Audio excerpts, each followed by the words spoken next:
there's no point in even complaining about getting colds at Christmas because it just seems to be my lot. Welcome to the first day of the 12 days of Vlogmas, which I decided at some point in the middle of the night last night would probably be a good idea. I think I decided this as my fever was receding, but I've committed to it now, so we're going with it. No, seriously, I am super excited, even though I do have a nose that could rival Rudolph's, and I'm still kind of disgusting. Vlogmas is to talk to you guys about my 2018 reading plans and my channel goals, because they are various, my friends. First of all, let's chat about my Goodreads goal.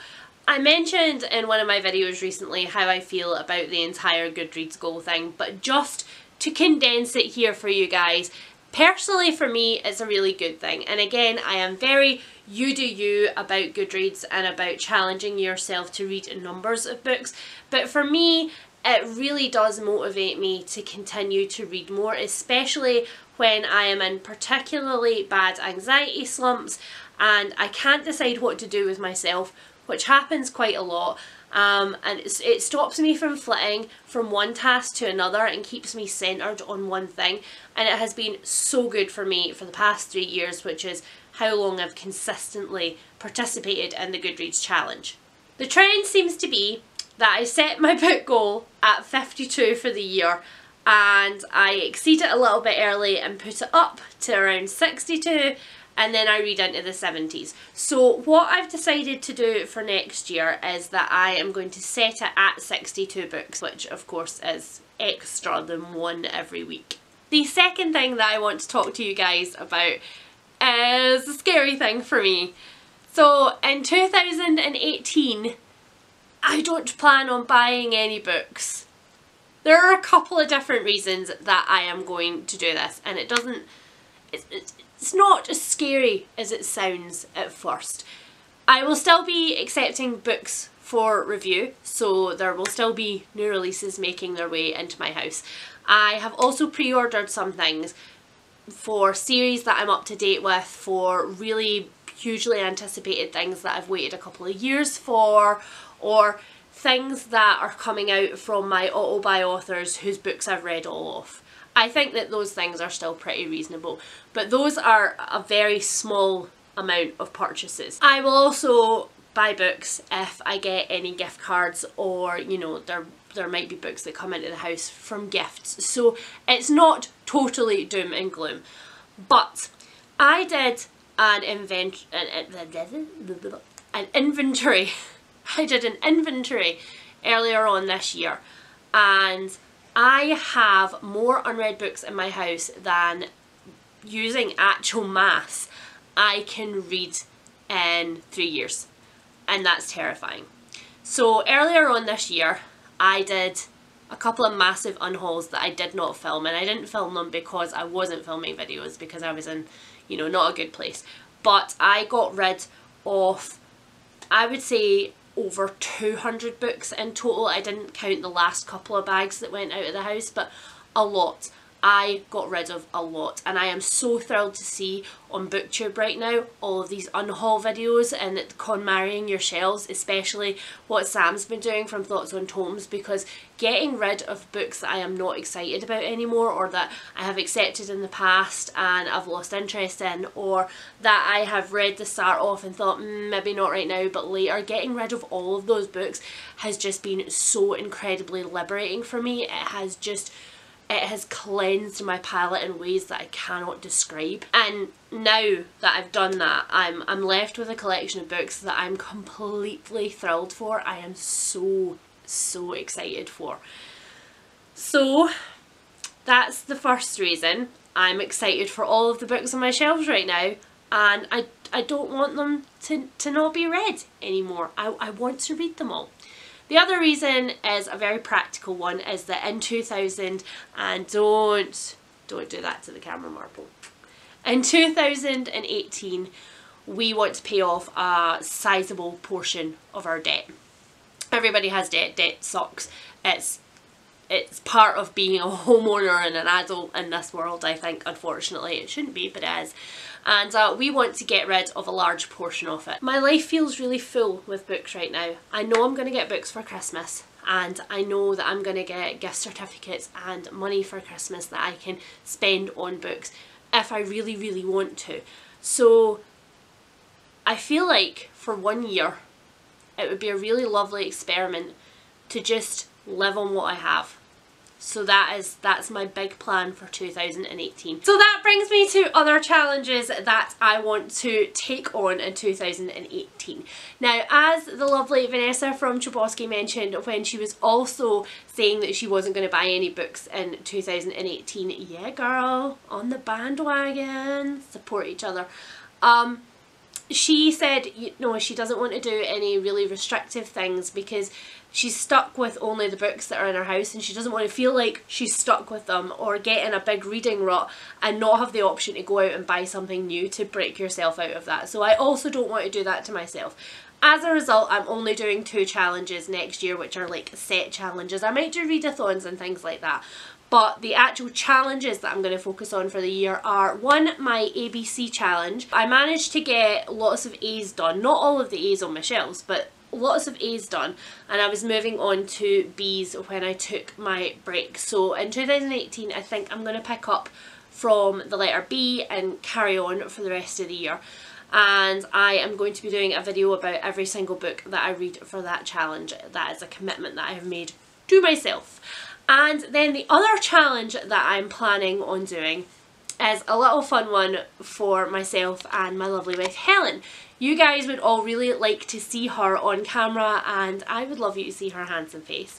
And so I've decided that every month she is going to pick a completely random book from my shelves for me to read. So I might only be reading non-fiction, and she might decide that she's going to pick a children's literature one. I might only be reading fantasy, and she decides that I'm going to read a mystery, and it's going to be popped on my TBR for that month.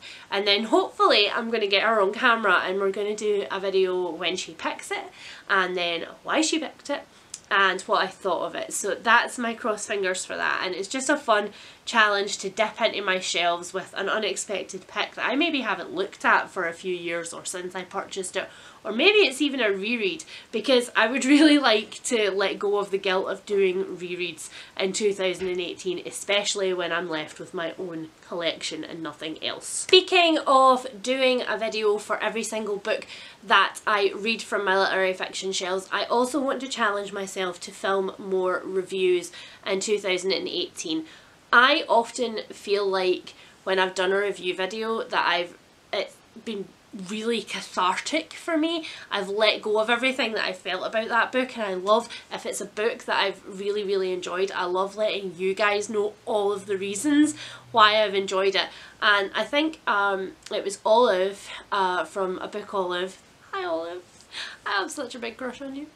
Who mentioned that she feels really proud of her review videos when she puts them up, and she knows that they are the least kind of watched videos on Booktube. And I think that's not because people are not interested in reviews. I think that's because reviews can be quite niche, or you might have already heard a lot about that book so you're not interested, or you know, it's not a genre that you particularly like even though you love listening to that booktuber talk about books. So I do think that reviews are pretty subjective, but I'm gonna do them anyway. So I'm planning to do at least 1 review video a month, if not 2. And I am also committing to writing a review on Goodreads for every single book that I read, because last year, it's not 2018 already, I still have my Christmas blankie, can't take Christmas away from me.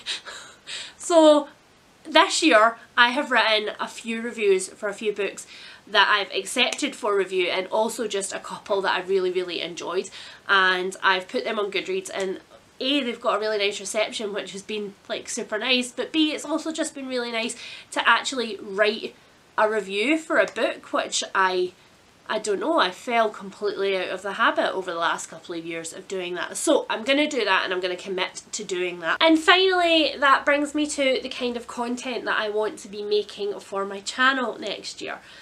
Unfortunately this year, I'm so sick of saying it, I'm sure you're sick of hearing it by now, but because it hasn't been the best mental health year, I've just kind of been plodding along. So I've done a lot of TBR videos, especially for readathons and things like that. I've done a lot of wrap-up videos for readathons and monthly wrap-ups, and I have done quite a lot of hauls this year, But I haven't done much of anything else. There's been the odd video here and there where I've done maybe part of my Leanne Likes series where I bring you a group of books on one topic that I've particularly enjoyed. Or there's been Crime Corner books. I know that a lot of you miss the Crime Corner series when it's not there, so I'd like to continue on with that. And in general, I have a whole host of topics which I kind of was putting on the back burner. I would write them down and be like, I really want to make a video on that, but because I felt in myself like I didn't value my own opinion, I didn't necessarily want to give it to you guys because I didn't know what you guys would think about that, or whether you cared about my opinion. And again, that's not a narcissistic please validate me thing, that's me struggling to value myself as a creator and as somebody who does content which is worthy of being watched, which again I talked about in my mental health check-in video, which I will stick in the cards up here if you have somehow missed. Although I've talked quite a lot about it, so you probably haven't missed it. So yeah, as a result of that, I have decided that I am going to commit myself to doing more Crime Corner videos, to making sure that I am providing you guys with varied content, even if it scares me to do it, because you guys are so overwhelmingly positive even when I try something which doesn't really work out in the end, or I maybe don't continue it because it wasn't that great once I actually made it and put it out there. But you guys are so positive and you give me so much confidence that I'm going to try and be more varied next year, and I'm going to try and commit myself to a certain number of videos per week, but I'm not going to put that out there. I'm going to keep it to myself because I feel like I set myself up to fail quite a lot. And just before I made this video, Helen was like, don't put numbers on things, because I do. I put numbers on things, and then if I don't manage it one week I automatically feel like I've failed, and that just makes me feel meh, so I don't carry it on the next week. And I want to be here, I want to be present, I want to be with you guys, I want to be like joining in conversations and things like that, and I just, yeah.